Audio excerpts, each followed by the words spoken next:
الحمد للہ وکفا وسلام علی عبادہ الذین اصطفیٰ اما بعد فاعوذ باللہ من الشیطان الرجیم بسم اللہ الرحمن الرحیم یا ایہا الذین آمنوا اتقوا اللہ وکونوا مع الصادقین صدق اللہ مولانا العلی العظیم وصدق رسولہ النبی الامین ونحن علی ذلک لمن الشاہدین والشاکرین والحمد للہ رب العالمین۔ واجب التعظیم علماء کرام، لائق ست تکریم مہمانان گرامی اور مکرم و معزز حاضرین محفل، سب سے پہلے تو میں عزیزم محترم نقیب محفل کا دل کی گہرائی سے شکر گزار کہ انہوں نے ایک طرح سے آپ کو بتا دیا اور جتا دیا کہ شاید اس وقت جو میری گفتگو ہے وہ آپ کے ذوق، آپ کی توقع اور آپ کی خواہش سے مطابقت نہ رکھتی ہو۔ ویسے تو شاعر نے کہا تھا کہ اگر اپنا کہا تم آپ ہی سمجھے تو کیا سمجھے، مزہ کہنے کا تب ہے ایک کہے اور دوسرا سمجھے۔ اب مجھے یہاں عزیزم رجب صاحب نے بلا لیا، مجھے نہیں پتہ تھا یہاں پر کیفیت کیا ہوگی، مجمع کا انداز کیا ہوگا، اس میں بچے کتنے ہوں گے، بڑے کتنے ہوں گے، پڑھے لکھے کتنے ہوں گے، اور محض حرف و صوت کے آہنگ سے لطف اندوز ہونے والے کتنے ہوں گے۔ بہرحال میں آپ کی خدمت میں حاضر ہوں، اور میری خواہش اور کوشش ہوگی کہ چند باتیں ایسی کہہ جاؤں جو آپ کے پلے پڑ جائیں اور کام آئیں، تاکہ میرا یہاں پہ آنا اتنا بے صرفہ نہ جائے، اتنا اکارت نہ جائے۔ مجھے یہ بھی کہا گیا کہ مجھے آپ کی خدمت میں اصلاح معاشرہ کے حوالے سے بات کرنی چاہیے، اور نصیحت سننا تو ویسے بھی بڑے دل گردے کا کام ہوتا ہے۔ اگر بات ہو عشق و مستی کی، اگر بات ہو لب و رخسار کی، اگر بات ہو قد و قامت کی، چہرے مہرے کی، اگر بات ہو حسن و عشق کی، تو چلیے بہت سے ہم نوا مل جاتے ہیں اور ہاں میں ہاں ملانے والے، لیکن جب بات ہو اصلاح احوال کی تو ایسے میں لوگوں کو ساتھ لے کے چلنا بہت مشکل ہو جاتا ہے۔ بہرحال حسن برہم کو ہم منا لیں گے، رات باقی ہے بات باقی ہے۔ حضرات محترم، وہ جو ہمارا رب ہے، پروردگار ہے، پالنہار ہے، اس نے ہماری ہدایت کے لیے سلسلہ نبوت و رسالت جاری فرمایا۔ وہ اگر چاہتا تو ہر ایک کو ڈائریکٹ بھی ہدایت دے سکتا تھا، اس کو کوئی فنڈز کا پرابلم نہیں تھا، اس کو کوئی ایڈمنسٹریٹو سینکشن، کوئی انتظامی منظوری بھی لینی نہیں تھی، کوئی اور مجبوری بھی دامن گیر نہیں تھی۔ وہ قادر مطلق جو چاہے سو کرے، اس کی بارگاہ میں کسی کو دم مارنے کی مجال نہیں۔ یہ تمام کائنات اس کے کلمہ کن سے وجود میں آ جاتی ہے، تو ایسے میں اگر وہ چاہتا تو ہر ایک کو ڈائریکٹ ہدایت دے سکتا تھا۔ تو ایک عام آدمی یہ سوچتا ہے کہ اگر وہ ہمیں ڈائریکٹ ہدایت دے دیتا تو کتنا اچھا ہوتا، نہ یہ مناظرے ہوتے، نہ مباہلے ہوتے، نہ خودکش حملے ہوتے، نہ فتوے دیے جاتے، نہ ایک دوسرے کے گریبانوں میں ہاتھ ہوتے، سب سیدھے سچے راستے پہ ہوتے، صراط مستقیم ہوتے، کتنی اچھی طرح گزر جاتی۔ میں عرض کروں گا کہ اگر آپ غور کریں گے تو اس نتیجے پر پہنچیں گے کہ یہ بھی اس کا کرم ہے کہ اس نے ہمیں ڈائریکٹ ہدایت نہیں دی۔ وہ کیسے؟ آپ دیکھیے، اگر ہمیں ڈائریکٹ ہدایت ملے تو جس کو ڈائریکٹ اللہ کی طرف سے ہدایت جاری ہو رہی ہو، وہ تو مقام نبوت پر فائز ہوتا ہے نا۔ اب ہمیں کسی اور سے پوچھنے کی ضرورت نہیں، اپنے گریبانوں میں جھانکنے کی حاجت ہے۔ اپنے آپ سے پوچھیں کہ اگر ہمیں رب کی طرف سے براہ راست ہدایت ملتی اور ایسے احکام ملتے جو ہماری خواہش کے خلاف ہوتے، ہماری توقعات کے برعکس ہوتے، اور ہماری فیوچر پلاننگ، ہمارے مستقبل کے جو منصوبے ہیں ان سے وہ ہم آہنگ نہ ہوتے، تو کیا ہم ان تمام احکامات کو اس طرح مان لیتے جس طرح ماننے کا حق ہے؟ ہم میں سے کچھ لوگ ایسے ہوتے جو مان بھی لیتے، لیکن بہت سے وہ بھی ہوتے جو چور دروازے تلاش کرتے، من مانی کرنے کی کوشش کرتے، کوئی نہ کوئی راستہ نکالتے اپنی خواہشات کی تکمیل کا۔ میں ایک مثال کے ذریعے سمجھاؤں تو شاید بات آسانی سے سمجھ میں آ جائے۔ میرے آقا کریم حضور علیہ الصلوۃ والسلام جب ہجرت کر کے مدینے تشریف لے گئے تو وہاں مدینے میں شراب حرام ہونے کی آیت نازل ہوئی۔ مکے میں ابھی شراب کی حرمت کی آیت نہیں آئی تھی۔ جب شراب حرام ہونے کا حکم آیا تو یارو چشم فلک نے یہ منظر کب دیکھا ہوگا کہ مدینے کی نالیوں میں شراب بہہ رہی ہے۔ اب وہ منظر تو اپنی جگہ پہ، کسی نے نہیں سوچا کہ شراب ہم پر حرام ہوئی ہے، لیکن عرب کی ثقافت ہے، تہذیب ہے، آنے جانے والوں کو شراب پیش کرنا وہاں پر ایٹیکیٹس اور مینرز میں شامل ہے، وہ میزبانی کے آداب میں داخل ہے۔ لوگ آئیں گے، ابھی تو اسلام ابتدائی مراحل میں ہے، تو ظاہر ہے کہ زیادہ تر لوگ تو غیر مسلم ہیں اور شراب پینا ان کی عادت ہے اور شراب ان کی گھٹی میں پڑی ہے۔ ہم نہیں پئیں گے، مہمانوں کو پیش کرنی ہے، ہم نہیں پئیں گے، ہمارے وہ عزیز رشتہ دار جو ملنے کے لیے آئیں گے ذرا ان کی دلجوئی کے لیے ان کے سامنے شراب پیش کی جا سکتی ہے۔ دوسری بات یہ بھی کہ اس وقت مسلمان بہت غربت کے عالم میں تھے اور وہ سوچ سکتے تھے یہ شراب بڑی نفیس ہے، بڑی عمدہ ہے، بڑی قیمتی ہے، بڑی پرانی، بڑی تیکھی شراب ہے، تو اس کو بچا کے رکھ لینا چاہیے، یا چلو کم از کم بیچ دینا چاہیے، دام کھڑے کر لینے چاہیے۔ نہ کسی نے شراب بچائی ہے، نہ کسی نے شراب چھپائی ہے، بلکہ سب نے شراب بہائی ہے۔ یہ تو اب تاریخ کے اوراق ہیں۔ اب ذرا آج آ جائیے، میں آپ سے پوچھتا ہوں، کیا میں تو پہلی بار آیا ہوں آپ کے علاقے میں، کسی کو الزام نہیں دے رہا، صرف معلومات حاصل کر رہا ہوں، کیا آپ کے علاقے میں شراب کی بھٹیاں نہیں ہیں؟ اگر ہیں تو کیا اسے چلانے والے کیا مسلمان نہیں ہیں؟ بنانے والے مسلمان، بیچنے والے مسلمان، خریدنے والے مسلمان، پینے والے مسلمان، پلانے والے مسلمان۔ تو سوال یہ ہے کہ اگر آج وہ حکم نازل ہوتا تو ہم میں سے کتنے ہوتے جو اس طرح، جب صحابہ کرام نے جس طرح آقا کریم کے حکم کی تعمیل میں شراب اس طرح بہا دی تھی نالیوں میں، آج کتنے لوگ ہوتے جن کو اللہ کی طرف سے ڈائریکٹ وحی آ رہی ہوتی، گویا مقام نبوت پر فائز ہوتے، کتنے ہوتے جو شراب کو اس طرح ضائع کر دیتے؟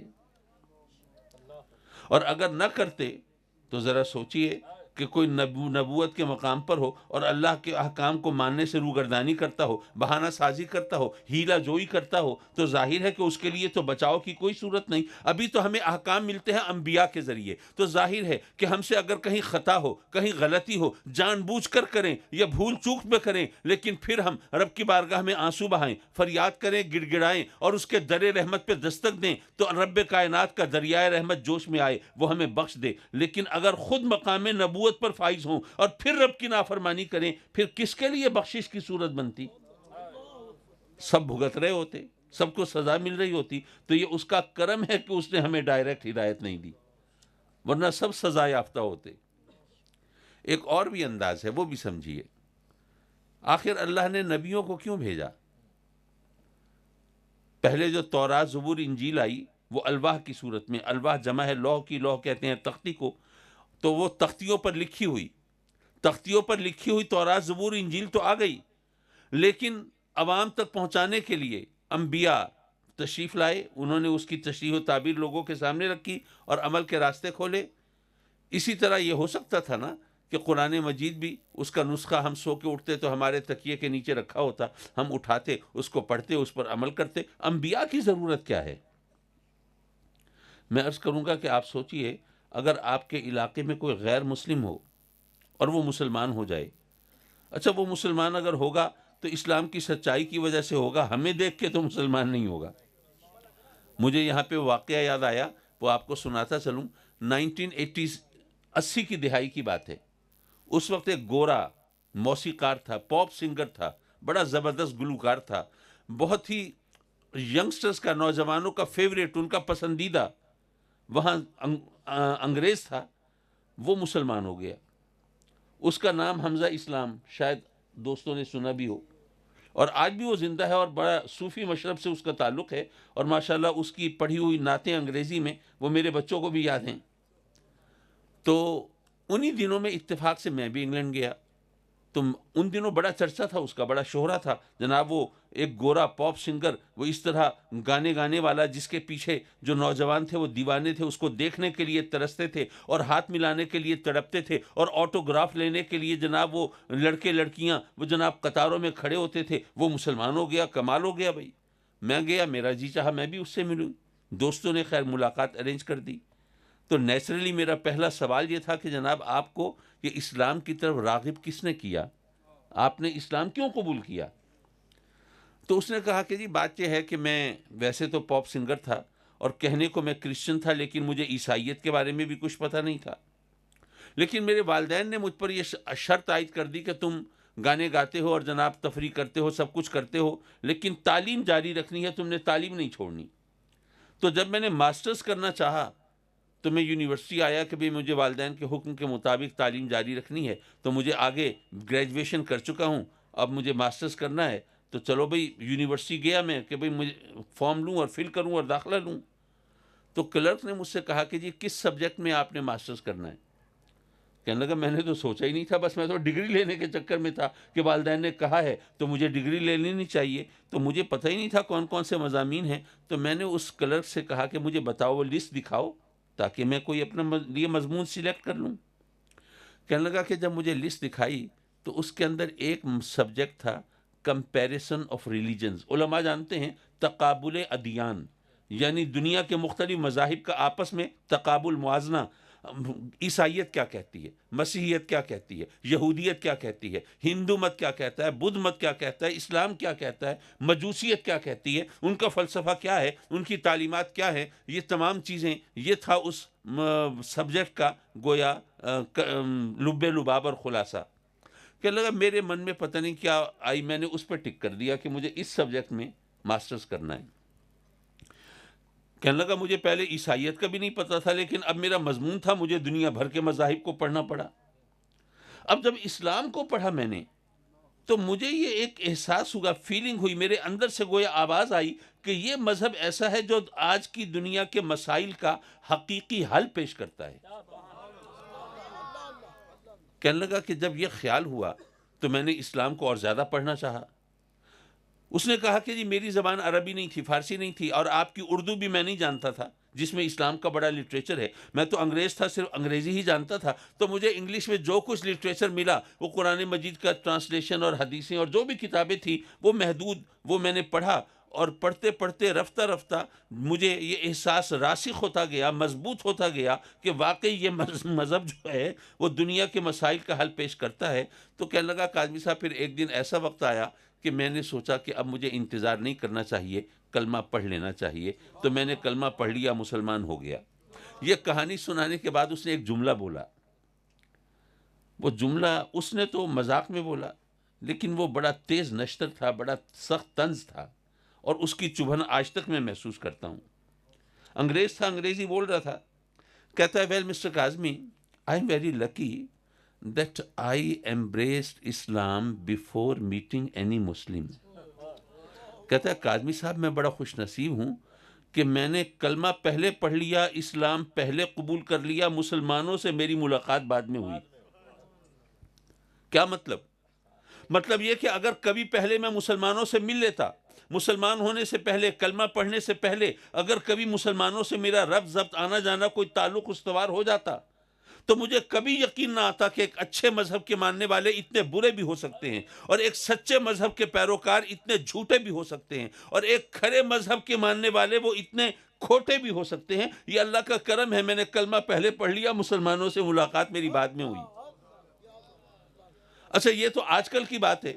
حضرت جنید بغدادی رضی اللہ تعالیٰ عنہ کا وہ واقعہ یاد کیجئے کہ آپ کے پڑوس میں ایک یہودی رہتا تھا. حضرت جنید بغدادی دنیا سے پردہ فرما گئے. لوگوں نے اس یہودی کو تانے دیے، یار تو بھی بڑا محروم القسمت ہے، جنید بغدادی جیسی ہستی کی تجھے رفاقت ملی، ان کا ہمسایہ بننا تجھے شرف ملا، لیکن تجھے ہدایت نہیں ملی، تو نے اسلام قبول نہیں کیا، ایمان نہیں لایا۔ اس یہودی نے جو جواب دیا وہ ہم سب کے لیے مشعل راہ ہے۔ کہتا ہے کہ بھائی بات یہ ہے کہ اگر اسلام وہ ہے جس پر جنید بغدادی عمل کرتے تھے تو میرے اندر اتنی ہمت نہیں ہے کہ میں اس کو اپنا سکوں، اور اگر اسلام وہ ہے جس پر تم عمل کرتے ہو تو میں یہودی بھلا، مجھے مسلمان ہونے کی ضرورت نہیں ہے۔ یہ تو آج سے صدیوں پہلے کی بات ہو رہی ہے، جب آج جو اس وقت کے مسلمان تھے وہ آج کے مسلمانوں سے ہزاروں گنا بہتر تھے۔ آج کل ذرا سوچئے، اگر کوئی کلمہ پڑھنے بھی لگے تو ہمیں دیکھ کے یرک جائے گا، بھاگ جائے گا کہ نہیں بھائی مجھے مسلمان نہیں ہونا۔ سوری، معاف کیجئے، بات میں کچھ کرنا چاہ رہا تھا، کہیں اور نکل گئی۔ میں یہ عرض کر رہا تھا کہ اگر آج آپ کے علاقے میں کوئی غیر مسلم ہو اور وہ اسلام کی ایتھینٹسٹی سے، حقانیت سے، سچائی سے متاثر ہو کر وہ کلمہ پڑھ لے، مسلمان ہو جائے، اور آپ اس کو کہیں بھئی اب تو مسلمان ہو گئے، تمہیں نماز بھی پڑھنی ہے، تو چلو یہ کتاب ہے نماز کی، یہ کتاب پڑھو اور اس کو پڑھ کے نماز ادا کرو صحیح طرح۔ کیا خیال ہے وہ شخص جو کافر ہے، جو کبھی مسجد میں گیا نہیں ہے، جس نے کبھی لوگوں کو نماز پڑھتے ہوئے دیکھا نہیں ہے، نماز پڑھنے والوں کے ساتھ اس کی نشست و برخاست رہی نہیں ہے، کیا وہ صرف کتاب پڑھ کے اچھی طرح صحیح طرح نماز پڑھ لے گا؟ نہیں، ہمیں اسے نماز پڑھ کے دکھانا پڑے گی، نماز سکھانا پڑے گی، ادروائز وہ نہیں پڑھ سکے گا نماز۔ یارو اب آپ کے سوچنے کی بات ہے کہ صرف نماز ہم ادا نہیں کر سکتے جب تک کہ عملی نمونہ ہمارے سامنے نہ ہو، تو ساری زندگی اسلام کے سانچے میں ڈھل کر کیسے گزار سکتے ہیں اگر عملی نمونہ ہمارے سامنے نہ ہو؟ تو میرے آقا کریم اور تمام انبیاء وہ تشریف لائے تاکہ وہ جو بھی تعلیمات ہیں ان کو پرسونیفائی کر کے، مجسم کر کے ہمیں دکھائیں، ہمارے سامنے رکھیں، تاکہ ہم اس پر عمل کر سکیں۔ حضرات مکرم، بات نصیحتوں کی ہو رہی ہے تو ظاہر ہے کہ پھر ماحول تو اسی طرح کا ہوگا، لیکن بہرحال میں چاہوں گا کہ آپ کے ذوق کی تسکین کا سامان بھی کچھ نہ کچھ چلتا رہے۔ میرے آقا کریم حضور علیہ الصلاۃ والسلام، ہم سب مسلمان ہیں، ہم مانتے ہیں کہ آپ کے اشارے پر چاند 2 ٹکڑے ہو جاتا ہے، ہم مانتے ہیں کہ آپ اگر چاہیں تو احد کا پہاڑ سونے کا بن کے آپ کے ساتھ ساتھ چلے، اگر آپ چاہتے تو آپ کے دشمنوں کو پہاڑوں میں پیس کر ہلاک کر دیا جاتا۔ یہ سب باتیں مانتے ہیں نا؟ کبھی آپ نے سوچا کہ یارو وہ ہستی جو اگر چاہتے تو اشارے سے چاند 2 ٹکڑے کر دیتے، کیا وہ محض اشارہ کر کے نالین پاک کو جوڑ نہیں سکتے تھے؟ کیا وجہ ہے بیٹھے ہوئے نالین پاک کو مرمت فرما رہے ہیں؟ اگر چاہتے تو احد کا پہاڑ سونے کا بن کے ساتھ ساتھ چلتا، لیکن کیا وجہ ہے کہ وہ اپنی لاڈلی شہزادی کو پیوند لگی چادر میں گھر سے رخصت فرما رہے ہیں؟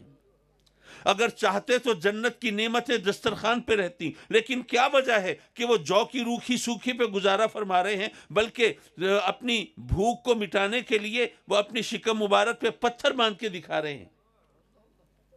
یہ تمام چیزیں ہمارے سامنے ہیں، ہم نے کبھی اس پر غور کرنے کی زحمت نہیں کی کہ اس کا نتیجہ کیا ہے، یہ کیوں کیا ایسا؟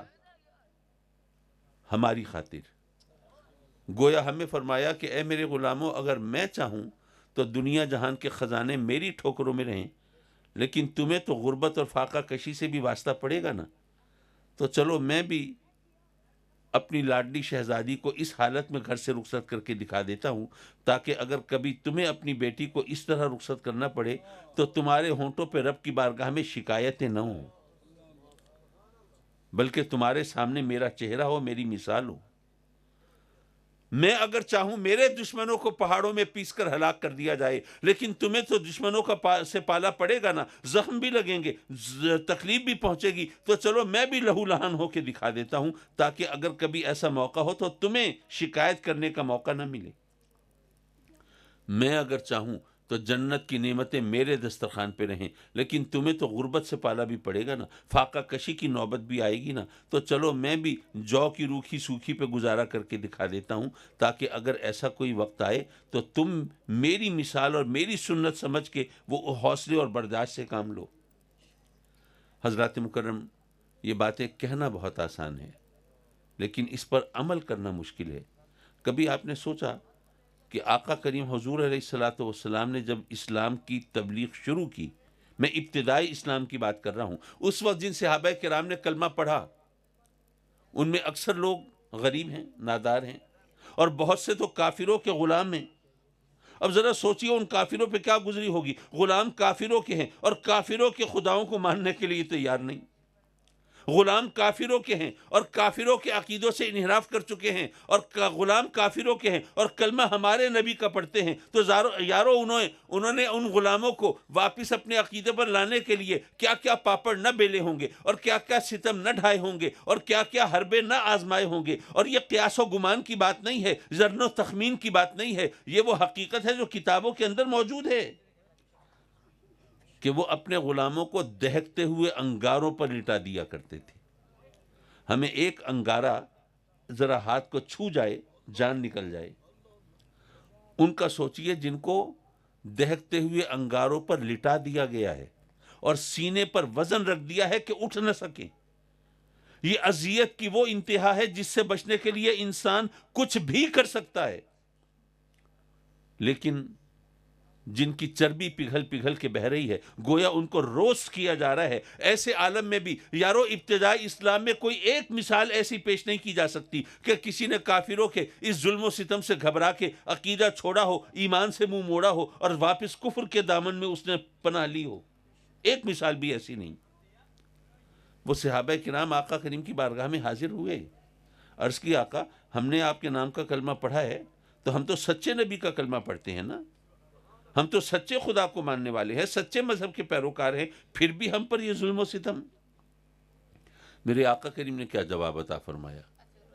فرمایا کہ بڑی جلدی ہار مان لی تم نے، تم تو میرے صحابی ہو، ورنہ اللہ کے نبیوں پر ظلم کی یہ انتہا ہوئی ہے کہ کافروں نے، دشمنوں نے لوہے کے کنگھوں سے ان کا گوشت ان کی ہڈیوں سے اتارا ہے، لیکن ان کے پائے ثبات میں لغزش نہیں آئی، انہوں نے کار نبوت کو چھوڑا نہیں ہے، انہوں نے رب کے احکام سے منہ موڑا نہیں ہے۔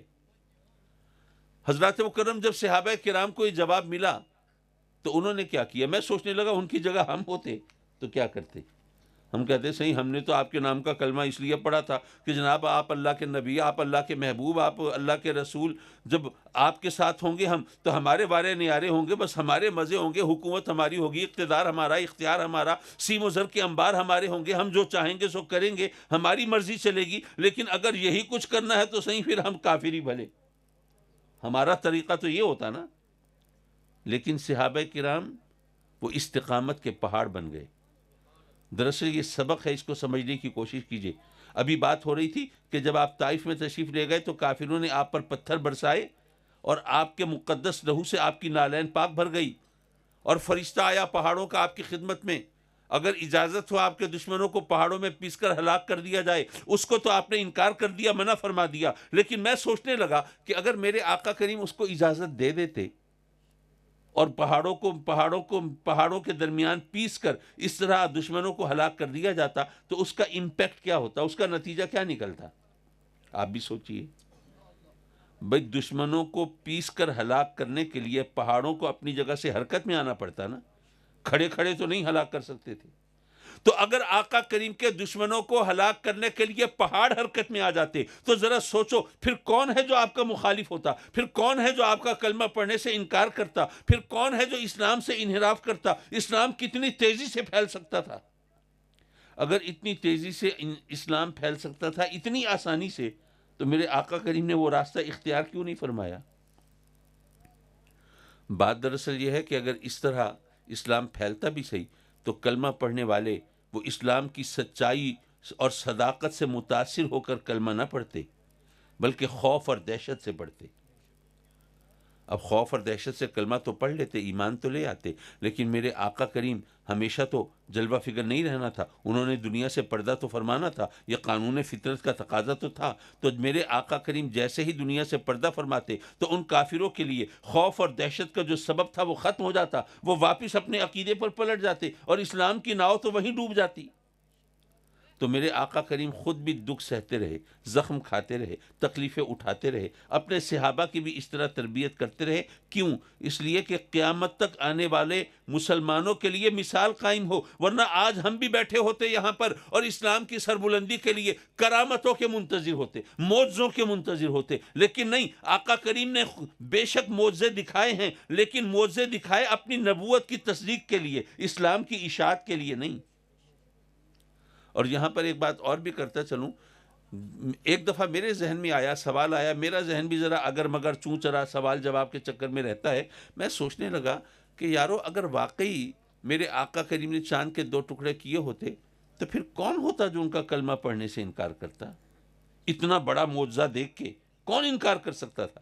اگر واقعی سورج الٹے پاؤں پھرا ہوتا، اگر واقعی جانوروں نے سجدے کیے ہوتے اور پتھروں نے کلمہ پڑھا ہوتا، اور اگر واقعی درخت آپ کی بارگاہ میں جڑوں سمیت گھسٹتے ہوئے حاضر ہوئے ہوتے، اور اگر واقعی پانی آپ کی مقدس انگلیوں سے جاری ہوا ہوتا، اور اگر واقعی آپ کے اشارے پر بادل پھٹے ہوتے، تو پھر کون ہوتا جو کلمہ پڑھنے سے انکار کرتا اتنی واضح نشانیاں دیکھ کر؟ تو کہیں ایسا تو نہیں کہ یہ تمام حدیثیں، یہ روایتیں، یہ حکایتیں، یہ صرف فیبریکیٹڈ سٹوریز ہیں، صرف گھڑی ہوئی داستانیں ہیں، اور یہ قصے ہیں اور عقیدتوں اور محبتوں کا شاخسانہ ہے، اس میں کوئی حقیقت نہیں؟ کہیں ایسا تو نہیں؟ اس کا جو جواب ملا وہ اس میں میں آپ کے ساتھ بھی شیئر کرتا چلوں۔ بات یہ ہے کہ میرے ذہن میں یہ آیا اور گویا مجھے یہ ہدایت ملی کہ بھئی چلیں ان معجزوں کو تو آپ احادیث سے ثابت ہے نا، تو احادیث کو آپ لوگوں کی عقیدت و محبتوں کا ایک شاخسانہ قرار دے لیں، لیکن قرآن کو تو اس طرح نہیں جھٹلایا جا سکتا۔ اب یہ بتائیے، سیدنا عیسیٰ علیہ السلام نے جب مردوں کو زندہ کر کے دکھایا، کوئی چھوٹا معجزہ ہے؟ جب مٹی کی مورتی میں پھونک ماری اور اسے اڑتا ہوا جیتا جاگتا پرندہ بنایا، کوئی چھوٹا معجزہ ہے؟ جب یہ معجزے اس وقت کے لوگوں نے دیکھے تو کیا سب لوگوں نے کلمہ پڑھ لیا تھا؟ کیا ایمان لے آئے تھے؟ نہیں۔ تو اتنے بڑے بڑے معجزے دیکھ کے، اب یہ تو قرآن ہے نا، اب اس کو تو آپ عقیدت و محبتوں کا شاخسانہ نہیں کہہ سکتے، ان کو تو آپ گھڑی گھڑائی داستانیں نہیں کہہ سکتے، بھئی یہ تو حقیقت ہے، قرآن ہے، اللہ کا کلام ہے۔ تو پھر کیا وجہ ہے، کیوں کلمہ نہیں پڑھا انہوں نے؟ حضرات مکرم، اس کا جواب قرآن اور حدیث کے اندر موجود ہے۔ انہوں نے آقا کریم صلی اللہ علیہ وسلم کے معجزے دیکھے، لیکن چونکہ ان کے دلوں پہ مہر لگی ہوئی تھی، اللہ کی طرف سے ہدایت ان کے نصیب میں نہیں تھی، اس لیے معجزے دیکھ کر بھی کہنے لگے نہیں، یہ معجزہ نہیں ہے، یہ رسالت کا ثبوت نہیں ہے، یہ نبوت کی دلیل نہیں ہے، یہ تو جادو ہے، یہ معاذ اللہ جادوگر ہیں، یہ نبی نہیں ہیں۔ لیکن یارو، میرے اور آپ کے نبی کو رب کائنات نے وہ عظمت، وہ شان، وہ مرتبہ، وہ مقام عطا فرمایا ہے کہ اگر کوئی کافر، کوئی منکر، اگر کوئی منافق، کوئی مشرک، اگر کوئی دشمن، اگر آپ کی شان میں کوئی گستاخی کرے، کوئی اعتراض کرے، کوئی انکار کرے، آپ کے شان اور مرتبے پر کوئی ٹھٹھا کرے، مذاق کرے، تو اس کا انکار اور مذاق بھی میرے آقا کریم کی عظمت کی دلیل بن جاتا ہے۔ وہ کیسے؟ آپ اسی بات کو دیکھ لیجئے۔ بات یہ ہے کہ کافر دیکھ رہے ہیں چاند 2 ٹکڑے ہو گیا، اب وہ انکار کیسے کریں؟ تو قرآن نے بتایا کہ انہوں نے انکار اس لیے اس طرح کیا کہ یہ تو جادوگر ہیں۔ معاذ اللہ، آقا کریم کو جادوگر کہنا کتنی بڑی گستاخی ہے، آپ کی شان میں یہ کتنا بڑا بہتان ہے۔ بے شک میں مانتا ہوں، لیکن یارو اس کا ایک اور پہلو بھی ہے، آپ بھی سوچئے، اگر آپ کسی شخص کے بارے میں کہیں کہ جناب یہ تو بہت بڑا جادوگر ہے، تو گویا آپ یہ ایکنالج کر رہے ہیں، تسلیم کر رہے ہیں کہ اس شخص کے پاس کوئی ایسی طاقت ہے جو عام آدمی کے پاس نہیں ہے، ورنہ جادوگر کہنے کا کیا مطلب؟ اگر آپ کسی کے بارے میں کہیں بہت بڑا جادوگر ہے، اس کا جادو تو ایسا ہے کہ اس کے پاس بیٹھو گے تو یہ تمہیں اپنا لے گا، تو اگر آپ اس کو اس طرح اتنا بڑا جادوگر کہتے ہیں تو گویا یہ اناؤنس کرتے ہیں، اعلان کرتے ہیں کہ یہ اس شخص کے پاس کوئی ایسی طاقت ہے جو عام آدمیوں کے پاس نہیں۔ یارو، وہ مشرک ہیں، وہ منافق ہیں، میرے آقا کریم کے دشمن ہیں، وہ کافر ہیں، لیکن گویا یہ اعلان کر رہے ہیں کہ اے لوگو، ہم ان کے نام کا کلمہ تو نہیں پڑھتے، ان کو نبی تو نہیں مانتے، لیکن یہ ضرور مانتے ہیں کہ ان کے پاس وہ طاقت ہے جو عام آدمیوں کے پاس نہیں ہوتی۔ یارو، وہ کافر ہو کے مانتے تھے، ہم کلمہ پڑھ کے انکار کر دیں تو ایسے کلمے کا اچار ڈالنا ہے کیا؟ حضرات محترم، میرے آقا، میں اب سبحان اللہ، یہ آپ کا حوصلہ ہے، ہمت ہے، میری اتنی خوش تقریر آپ اتنی دل جمعی سے سن رہے ہیں، اور یہ بچے ماشاءاللہ جن کی آنکھوں میں نیند نے ڈیرے بھی ڈالے ہوں گے، گرم بستر کی لذت بھی دامنگیر ہوگی، لیکن یہ بھی بڑے حوصلے سے بیٹھے ہوئے، ظاہر ہے ان کے پلے تو کچھ نہیں پڑ رہا، چلیے آپ تو پھر بھی کچھ نہ کچھ سمجھ رہے ہوں گے۔ میں بس اپنی نصیحت کے طور پر چند باتیں اور جو آیت کریمہ آپ کے سامنے تلاوت کی اس کے حوالے سے ایک آدھ گزارش، اور پھر آپ سے رخصت و اجازت۔ حضرات مکرم، دیکھیے، میں اگر نماز پڑھوں تو اچھی بات ہے، روزہ رکھوں تو لوگ تعریف کریں گے، اگر میں درود و سلام پڑھا کروں، اگر تسبیح گھماتا رہوں تو لوگ ظاہر ہے کہ مجھے اچھا کہیں گے، نیک کہیں گے، پارسا کہیں گے، اگر باوضو رہنے کی کوشش کروں تو یہ بھی میرے لیے ایک اعزاز کی بات گنی جائے گی۔ لیکن آپ لوگ تو مجھے اچھا کہیں گے، لیکن کیا ان وجوہ سے کیا مجھے ہندو بھی اچھا کہیں گے؟ ہندو تو نہیں کہیں گے۔ اسی طرح اگر کوئی ہندو ہے، روز صبح اٹھتا ہے، اشنان کرتا ہے، مندر میں جاتا ہے، اپنے بھگوان کے سامنے ڈنڈوت بجا لاتا ہے، بھجن پڑھتا ہے اور بھجن گاتا ہے اور جناب اشلوک پڑھتا ہے اور پرارتھنا کرتا ہے، تو ہندو تو اسے اچھا کہیں گے، کیا آپ بھی اچھا کہیں گے؟ نہیں۔ اسی طرح اگر کوئی کرسچن ہے، ہر اتوار کو وہ جناب اپنے کلیسا میں، اپنے گرجا میں جاتا ہے اور وہ جناب اپنے پریسٹ کا، اپنے پادری کا سیریمن سنتا ہے، خطبہ سنتا ہے، اور وہ گولڈن ٹینٹس آف کرسچینٹی، عیسائیت کے جو سنہرے اصول ہیں ان کو اپنانے کی کوشش کرتا ہے اور ایک اچھا عیسائی بننے کی کوشش کرتا ہے، عیسائی تو اس کو اچھا کہیں گے، کیا ہم سب بھی اچھا کہیں گے؟ نہیں۔ لیکن اگر کوئی جھوٹ بولتا ہے تو اس کو سب برا کہیں گے یا کسی خاص مذہب کے ماننے والے برا کہیں گے؟ سب برا کہیں گے۔ اور اگر کوئی سچ بولتا ہو تو اس کی تعریف سب کریں گے۔ اسی طرح اگر کوئی کنجوس ہے اس کی سب برائی کریں گے، اور کوئی سخی ہے تو سب اچھائی کریں گے۔ یہاں پر مذہب کی بات نہیں آئے گی، کلمے کی بات نہیں آئے گی، عقیدے کی بات نہیں آئے گی۔ اسی طرح اگر کوئی بہادر ہے اس کی سب تعریف کریں گے، اگر کوئی بزدل ہے تو اس کی سب مذمت کریں گے، برائی کریں گے۔ پتہ یہ چلا کہ اچھائی اور برائی کے دو پیمانے ہیں، ایک دین اور مذہب ہے۔ وہ اچھائی مذہب کی بنیاد پر، نمازیں پڑھنا، روزے رکھنا، حلال حرام کا خیال کرنا، شریعت کی پابندی کرنا، یہ تمام چیزیں جو ہیں یہ شریعت کی وجہ سے۔ لیکن کچھ چیزیں ایسی ہیں جن کی اچھائی مذہب کی بنیاد پر نہیں بلکہ انسانیت کی بنیاد پہ ہے۔ سچ بولنا اچھا ہے، جھوٹ بولنا برا ہے، خود غرضی بری چیز ہے اور بے غرضی یہ اچھی چیز ہے، محض اپنا مفاد چاہنا یہ بری چیز ہے، اور خدمت خلق کرنا یہ اچھی چیز ہے، سخاوت اچھی چیز ہے، کنجوسی بری چیز ہے۔ یہ ماننے کے لیے ان مسلمان ہونا ضروری نہیں، انسان ہونا ضروری ہے۔ اچھا اب یہ بتائیے، میرے آقا کریم صلی اللہ علیہ وسلم نے ہمیں تعلیم دی ہے شریعت کی، نماز روزے کے بارے میں بتایا، حلال حرام کے بارے میں بتایا، یہ تمام شرعی احکام بتائے، لیکن ساتھ ہی کیا ہمیں یہ نہیں بتایا کہ جھوٹوں پر خدا کی لعنت ہے، اور سچ بولو گے تو یہ بہت اللہ کا پسندیدہ عمل ہوگا؟ اور میرے آقا کریم کی اپنی شہرت صادق کے حوالے سے ہے۔ اب ظاہر ہے کہ صادق، سچ بولنے والا، یہ قابل تعریف ہے ہر شخص کے لیے، صرف مسلمانوں کے لیے نہیں۔ میرے آقا کریم کی شہرت ہے امین کے حوالے سے، جو امین ہے، جو خیانت سے بچتا ہے، یہ قابل تعریف ہے ہر شخص کے لیے، بس انسان ہونا ضروری ہے، مسلمان ہونا ضروری نہیں۔ اسی طرح میرے آقا کریم نے اگر ہمیں تلقین فرمائی الطہور شطر الایمان، صفائی نصف ایمان ہے، تو صفائی کو پسند کرنا یہ انسانیت کا تقاضا ہے۔ یہاں پہ مجھے ایک اور واقعہ یاد آ گیا، وہ بھی میں عرض کرتا چلوں۔ یہ 93 کی بات ہے، سن 1993 میں پہلی بار جاپان گیا، تو وہاں پر جاپان کے بارے میں آپ کو بتاتا چلوں، وہاں پہ 80 90 100 سال کے بوڑھے تو بہت زیادہ ہیں، بلکہ 110 سے 120 سال کے بوڑھوں کو بھی تلاش کرنے کے لیے زیادہ تگ و دو کوشش و کاوش نہیں کرنی پڑتی۔ اب ایک دن میں اپنے جو وہاں میزبان تھے ان کے ساتھ جا رہا تھا، تو میں نے دیکھا کہ جناب 90 100 سال کے، 110 120 سال کے بوڑھے پھر رہے ہیں بازاروں میں، سڑکوں پر، اور ان کے ایک ہاتھ میں شاپر ہے، دوسرے ہاتھ میں چمٹی ہے، کہیں کوئی سگریٹ کا ٹوٹا، کوئی کاغذ کا ٹکڑا، کوئی کوڑا کرکٹ نظر آتا ہے، وہ چمٹی سے پکڑ کے شاپر میں ڈال دیتے ہیں۔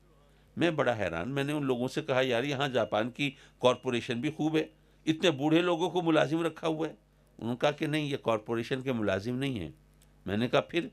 کہنے لگے یہ والنٹیئرز ہیں، یہ رضاکار ہیں، یہ اتنے بوڑھے ہیں نا، ریٹائر ہو چکے ہیں، لیکن یہ کہتے ہیں کہ ہم زندہ ہیں تو ہماری زندگی کا دوسروں کو فائدہ ہونا چاہیے، ہم لوگ معاشرے پر اور ملک پر بوجھ نہیں بننے چاہیے. تو یہ بوڑھے لوگ جو اس طرح نکلتے ہیں اور یہ کوڑا کرکٹ سمیٹتے ہیں، اس سے دو فائدے ہوتے ہیں. ایک تو یہ جب کوڑا سمیٹتے ہیں تو ظاہر ہے شہر صاف ہو جاتا ہے، اور واقعی جاپان جیسا صاف ملک میں نے دنیا میں اور کوئی نہیں دیکھا.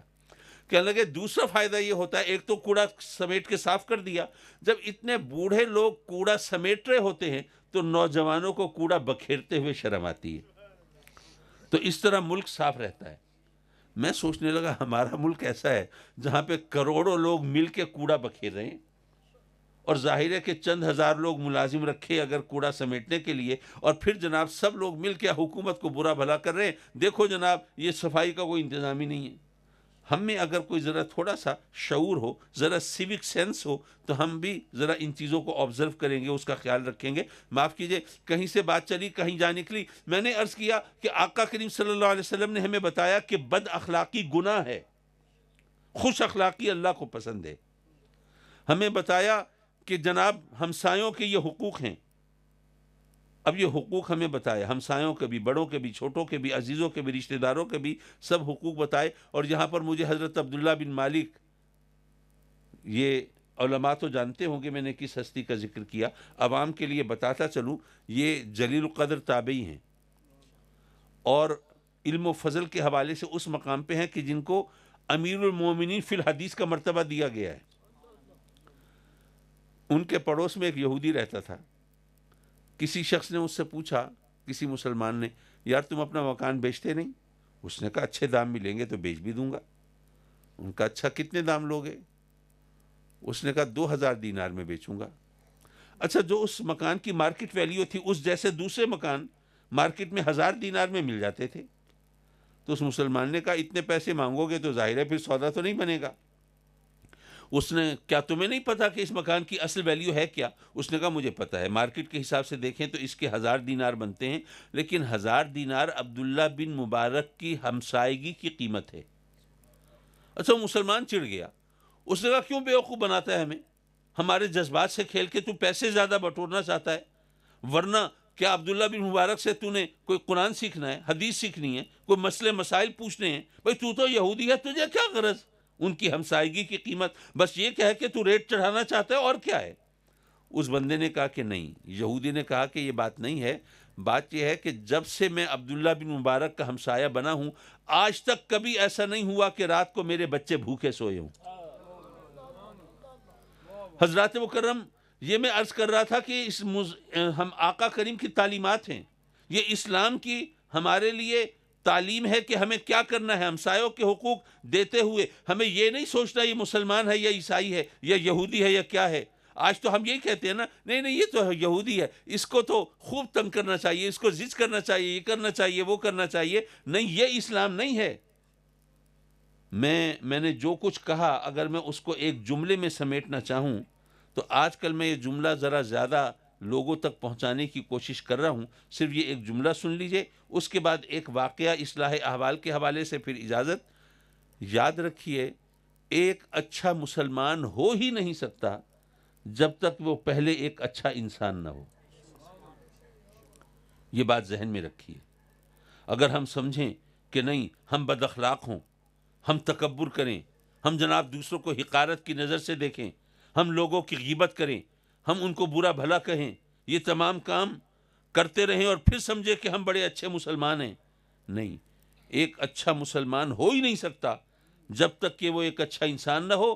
لقد کان لکم فی رسول اللہ اسوۃ حسنہ، میرے آقا کریم کا اسوہ حسنہ، آپ کی سیرت مبارکہ، آپ کی عادات و اطوار، آپ کے شب و روز کی کیفیت، یہ ہمارے لیے نمونہ ہے نا. تو آقا کریم کے اطوار دیکھو نا، انہوں نے کس طرح حسن اخلاق سے کام لیا ہے.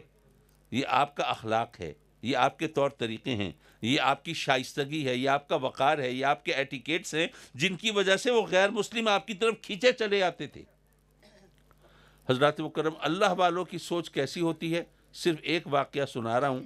حضرت نظام الدین اولیاء رضی اللہ تعالیٰ عنہ نے، وہ آپ نے یہ واقعہ اپنے ملفوظات میں تحریر کیا ہے. آپ فرماتے ہیں کہ ایک اللہ والے تھے. اچھا اس سے پہلے ایک بات کہتا چلوں، آج کل جو ینگسٹرز ہیں، نوجوان ہیں، انہوں نے شاید کھوٹے سکے نہیں دیکھے ہوں گے. آج کل ویسے کوائنز ہوتے بھی نہیں ہیں. اور وہ سمجھتے ہوں گے شاید کھوٹا سکہ کھرا سکہ یہ صرف محاوروں کی باتیں ہیں، ان کی حقیقت کوئی نہیں. لیکن اگر آپ جو میری ایج گروپ کے لوگ ہیں ان کو یاد ہوگا ہمارے بچپن میں کھوٹے سکے ہوتے تھے. بھئی اگر کوئی سکہ بہت زیادہ لین دین کی وجہ سے گھس گیا، اس کا چاند تارا مٹ گیا، حکومت کا مونو گھس گیا، اب وہ کھوٹا ہو گیا، وہ تو اب دھات کا ایک ٹکڑا ہی رہ گیا نا، سکہ تو نہ رہا. اسی طرح اگر بچوں نے کسی کوائن کو ٹھوکا پیٹا تو اس میں جو اصل نقوش ہیں وہ مدھم ہو گئے، کچھ اور نقوش ابھر گئے، اب وہ کھوٹا ہو گیا، اس کے بدلے سودا تو نہیں مل سکتا تھا. میں نے یہ وضاحت اس لیے کی تاکہ میری بات آپ سمجھ سکیں. حضور محبوب الہی رضی اللہ تعالیٰ عنہ فرماتے ہیں، اپنے ملفوظات میں تحریر کرتے ہیں کہ ایک اللہ والے تھے، اس سے پینگے بڑھانے والے، لو لگانے والے، اس کے قرب کے درجات طے کرنے والے، فلاں شہر میں رہتے تھے، اور روزی کمانے کے لیے، پیٹ پالنے کے لیے وہ دال روٹی کی چھابڑی لگاتے تھے. ایک دن ایک نوجوان گیا ان کی خدمت میں، ظاہر ہے کہ وہ بزرگ سمجھ کے تو نہیں گیا، وہ سودا لینے گیا. ان کو کھوٹا سکہ دیا اور دال روٹی مانگی. اچھا، ان بزرگ نے وہ سکہ اٹھا کے دیکھا. اب نوجوان سوچنے لگا کہ اگر بغیر دیکھے گلے میں ڈال لیتے تو سودا دے دیتے، لیکن اب دیکھ بھال رہے ہیں تو ابھی واپس کر دیں گے، بھئی کھوٹا سکہ، اس کے بدلے تو سودا نہیں مل سکتا. لیکن وہ بڑا حیران ہوا، دیکھ بھال کے سکہ ڈال دیا گلے میں اور جناب اس کو دال روٹی دے دی. اب وہ نوجوان بڑا حیران، یہ کیا ہوا؟ پھر اس نے کنکلوڈ یہ کیا کہ لگتا یہ ہے کہ بوڑھے آدمی ہیں نا، ضعیف آدمی ہیں، تو ان کی نظر ہو گئی ہے کمزور، یہ دیکھ نہیں سکتے، ان کو پتہ نہیں چلتا، صرف پریٹینڈ کرتے ہیں، صرف دکھاوا کرتے ہیں کہ میں دیکھ رہا ہوں، تاکہ لوگ کھوٹے سکے نہ چلائیں، ورنہ ان کو کھوٹے کھرے کی تمیز نہیں ہے. اگر ایسا نہ ہوتا تو کیوں کھوٹے سکے کے بدلے سودا دیتے؟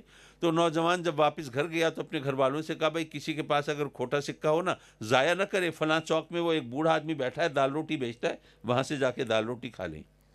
تو گھر والوں نے بھی آزمایا، گئے، کھوٹا سکہ دے کے دال روٹی مانگی، انہوں نے سکہ دیکھا، بھالا، گلے میں ڈالا، دال روٹی دے دی.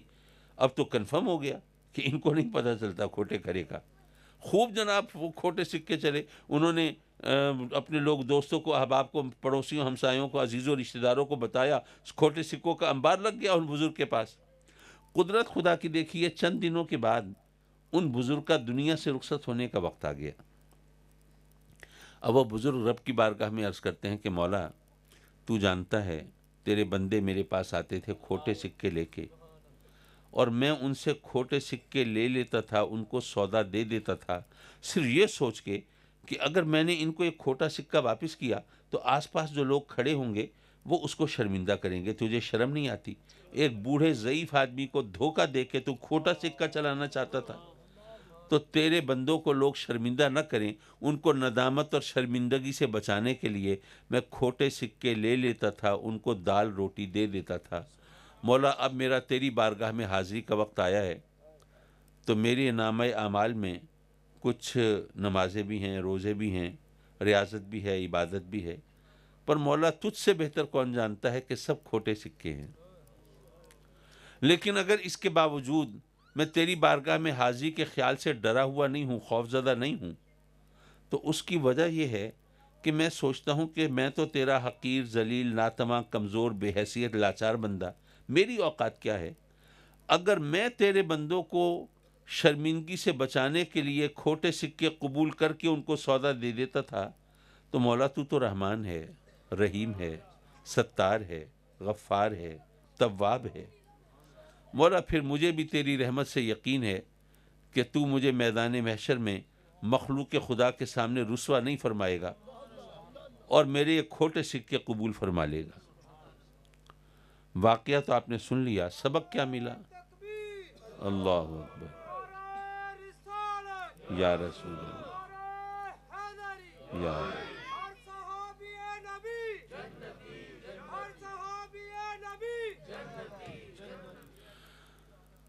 حضرات مکرم، سبق یہ ملا کہ جو اللہ والے ہوتے ہیں، اس سے لو لگانے والے، ان کو اپنی نیکیوں پر غرور نہیں ہوتا، اپنی پارسائی پہ فخر نہیں ہوتا، اپنے اعمال پہ ناز نہیں ہوتا. اگر ان کو بھروسہ ہوتا ہے تو اللہ کی رحمت پہ ہوتا ہے، اور رب کائنات بھی پھر ان کے بھروسے کو ٹوٹنے نہیں دیتا. اگر ہم اس سبق کو یاد رکھیں تو ہم بھی اس کی رحمت سے لو لگائیں، اور ہم اپنی نیکی اور پارسائی پر غرور کا راستہ اختیار نہ کریں.